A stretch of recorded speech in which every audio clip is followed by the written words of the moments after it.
Capsule Corp की basement lab में उस रात शांति थी, लेकिन अचानक मॉनिटर पर एक तेज लाल अलर्ट चमक उठा जिसने बुल्मा को चौंका दिया। स्क्रीन पर एक हाई एनर्जी सिग्नल की रीडिंग थी जो धरती की ओर तेजी से आ रहा था, और उसकी पावर किसी भी सामान्य एलियन से कहीं ज्यादा थी। बुल्मा ने घबराते हुए तुरंत गोकू को कम्युनिकेटर पर बुलाया, और कुछ ही मिनटों में गोकू निम्बस पर हवा को चीरता हुआ पहुंच गया।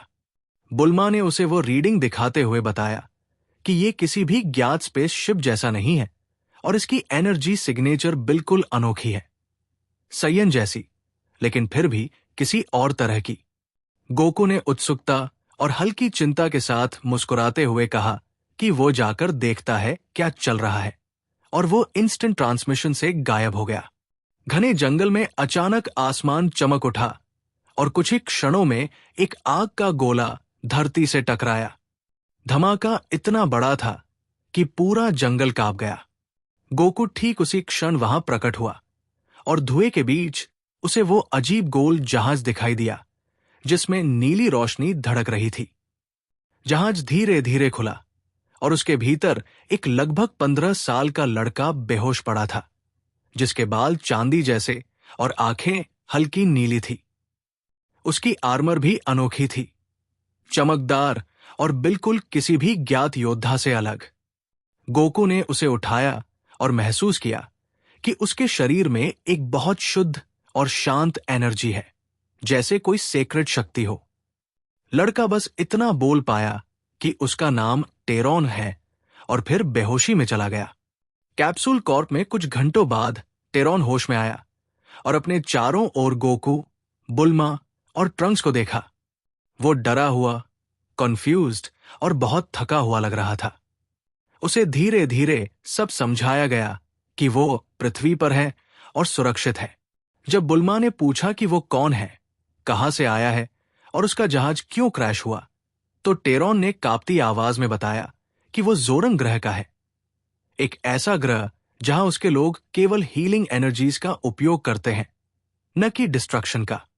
उसने बताया कि उनके ग्रह पर रेवॉक्स नाम का एक भयावह कॉन्करर हमला कर चुका है, जो ग्रहों की लाइफ एनर्जी चूस लेता है और उनका अस्तित्व मिटा देता है। टेरॉन उन कुछ बच्चों में से था जिन्हें अंतिम क्षणों में जहाजों के जरिए बचाकर भेजा गया था। लेकिन रेवॉक्स उसे खास तौर पर ढूंढ रहा है, क्योंकि टेरॉन के भीतर एक रेयर कोर एनर्जीज है जो अगर रेवॉक्स के हाथ लग जाए तो उसे अमर बना सकती है। गोकू को टेरॉन पर तुरंत भरोसा और दया दोनों महसूस हुई। उसे लगा कि यह बच्चा सिर्फ एक सर्वाइवर नहीं, बल्कि किसी बड़ी नियति का हिस्सा है। अगले दिन वो टेरॉन को जंगल में ट्रेनिंग के लिए ले गया, जहां उसने टेरॉन को उसकी एनर्जी दिखाने को कहा। टेरॉन की हथेलियों से निकली नीली हीलिंग ऑरा को देखकर गोकू का चेहरा खिल गया। ये एनर्जी इतनी प्योर और डिवाइन थी कि गोकू खुद भी कुछ पल के लिए शांत हो गया। टेरॉन ने बताया कि वो लड़ नहीं सकता, वो केवल हील कर सकता है। लेकिन गोकू ने कहा कि वो उसे बेसिक डिफेंस सिखाएगा ताकि वो अपनी रक्षा कर सके। ट्रेनिंग शुरू हुई। टेरॉन बार बार गिरता, फिर भी उठता। गोकू ने समझ लिया कि इस बच्चे में एक जिद है, हार न मानने की एक अनोखी ताकत। उसी शाम पिक्कोलो वहां आया और गोकू ने उसे टेरॉन के बारे में बताया। शुरुआत में पिक्कोलो ने उसे कम आंका, लेकिन जब टेरॉन ने अपने हाथ को पिक्कोलो के छोटे से कट पर रखा और कुछ ही सेकंड में घाव गायब हो गया, तो पिक्कोलो भी हैरान रह गया। उसने माना कि टेरॉन में असाधारण शक्ति है जिसे जरूरी है कि सुरक्षित रखा जाए। रात को टेरॉन अकेला छत पर बैठा तारों को देख रहा था। उसमें खोए हुए गोकू उसके पास आकर बैठ गया। लंबी चुप्पी के बाद टेरॉन ने सच्चाई बताई कि रेवॉक्स उसे खोज रहा है और उसकी वजह से रेवॉक्स पृथ्वी तक पहुंच सकता है।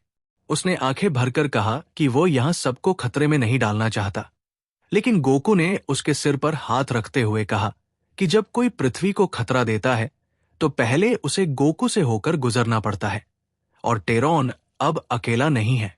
यह सुनकर टेरॉन पहली बार कुछ सुरक्षित महसूस हुआ। 3 दिन बाद आकाश अचानक स्याह हो गया। एक विशाल छाया ने पृथ्वी को ढक लिया। जहाज खुला और रेवॉक्स बाहर आया। 4 मीटर लंबा, लाल आंखों वाला विशाल दैत्य जिसकी उपस्थिति भर से धरती हिल रही थी। उसकी आवाज गरजी, मेरा शिकार कहाँ है? टेरॉन डर से कांप गया, लेकिन गोकू तुरंत सुपर सैया ब्लू रूप में आगे आया। रेवॉक्स ने उसे सिर्फ एक साधारण सैयन कहकर हंसी उड़ाई, लेकिन गोकू ने पहला हमला किया। दोनों की भिड़ंत से जंगल उड़ने लगे, शॉकवेव्स फैल गई। लेकिन रेवॉक्स की शक्ति गोकू से कहीं ज्यादा भारी लगी। उसने गोकू को पकड़कर इतनी जोर से जमीन पर पटका कि धरती फटने लगी। गोकू घायल था और टेरॉन ये देखकर टूट सा गया। रेवॉक्स सीधे उसकी ओर बढ़ा और कहा कि वो उसके भीतर की कोर एनर्जी को हासिल करेगा। लेकिन तभी टेरॉन की आंखें नीली चमकने लगी। उसकी हीलिंग एनर्जी अनकंट्रोलेबल रूप में बाहर फूटने लगी।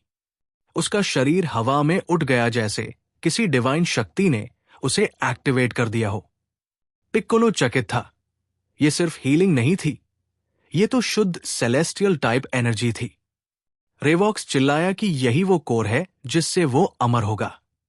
टेरॉन अपनी शक्ति पर नियंत्रण नहीं कर पा रहा था और डर के कारण उसकी ऑरा और भी वाइल्ड होती जा रही थी। तभी गोकू उठकर हवा में पहुंचा और टेरॉन के हाथ पकड़ लिए। उसने उसे शांत किया, उसकी ऊर्जा से अपनी ऊर्जा मिलाई और कहा कि वे दोनों मिलकर इस शक्ति को संभाल सकते हैं।